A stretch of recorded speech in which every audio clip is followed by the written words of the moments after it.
Boaz said to Ruth, "And now, my daughter, do not fear. I will do for you whatever you ask. For all my people in the city know that you are a woman of excellence."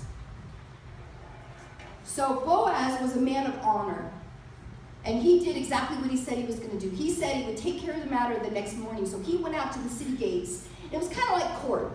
He went out to the front of the city, and he was waiting for the other relative who was closer to Ruth, who could marry her instead of Boaz. But Boaz didn't want that, because Boaz really wanted Ruth. He wanted to marry her and redeem her and fix her and Naomi's life. And so Boaz waited, and when he saw the young man come in, and he was younger, he said, "Oh, come here, come sit over here." And then he had the elders of the land come too. Again, it was kind of like court. And he said to the guy, he goes, "Well, Naomi's here. She has land for sale." In those days, people came with land. I know that's weird, but we talked about how sometimes things in the Bible just don't make sense. Our ways and God's ways are very different.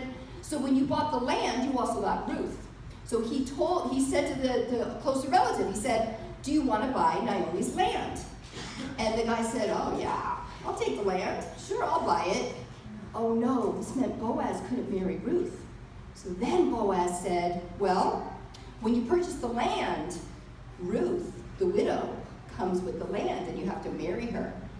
And the guy was like, "Oh, well, no, I can't do that. No, that would mess with my inheritance. I can't do that." He didn't want to step up. He didn't want to step up to the plate. He didn't want to do what was done in that culture to take care of widows. He said, "No." And Boaz said, "Well, if you don't want her, then I will take her." Again, she was worthless.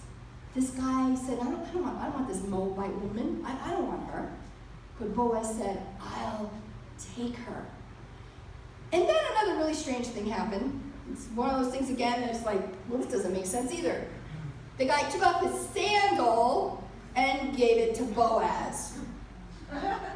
Hello? I got really tripped up on this. I spent hours Googling and researching and asking people, like, if they gave their sandal, did they walk away like this without a sandal on? Like, how does that work?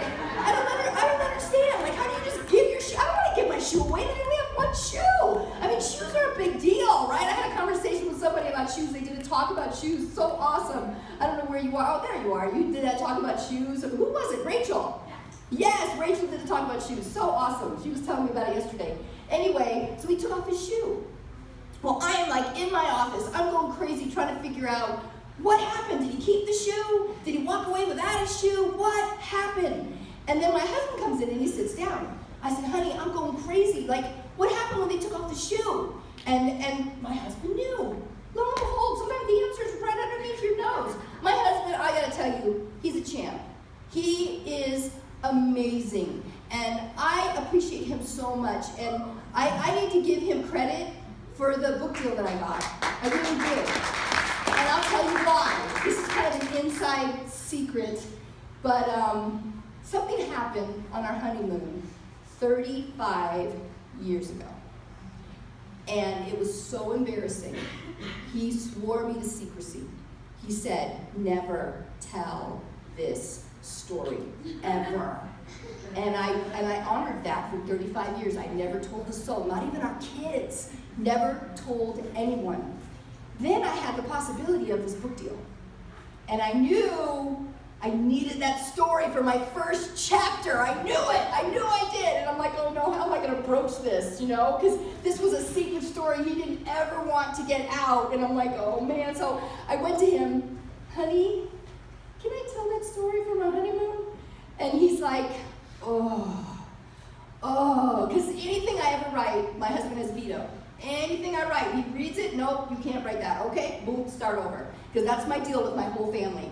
Because I tend to be very honest with my writing, and sometimes I'm a little too honest. I'm like, "No, you cannot write that." So I said, "Can I use the story?" And he goes, "Oh, just let me pray about it." I'm like, okay. So that kind of slowed my writing down, because I couldn't write what I wanted to, because I didn't get the okay to write it yet. And it was 24 hours, and he called me from work, and he said, "Okay, use the story. But I know I'm going to get teased. I know it. I know that." Pastors are really funny. You know, they're great men, but they like to tease each other. I know our staff at Shepherd, sometimes when all the pastors get together, like sometimes one of them will read a blog that I wrote, and they'll have this like meeting, and they'll be like, Mike, I read your wife's blog. And they kind of tease him about it a little bit. So he was like, okay, go ahead, use the story. So I really believe that it's because of him that God gave me a book deal, because that was the chapter that got me my book deal. And that's because of my husband. So anyway, my hero, my wonderful husband comes into my office, and I'm telling him about this. I can't move on. I can't even write anything because I need to find out, did they walk away without a sandal on? I was obsessed. And I said, what happened? What was the deal with that?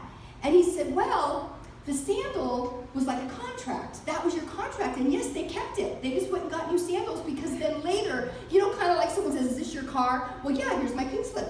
Well, yeah, here's our contract. Here's the paper we signed. Well, here's the sandal.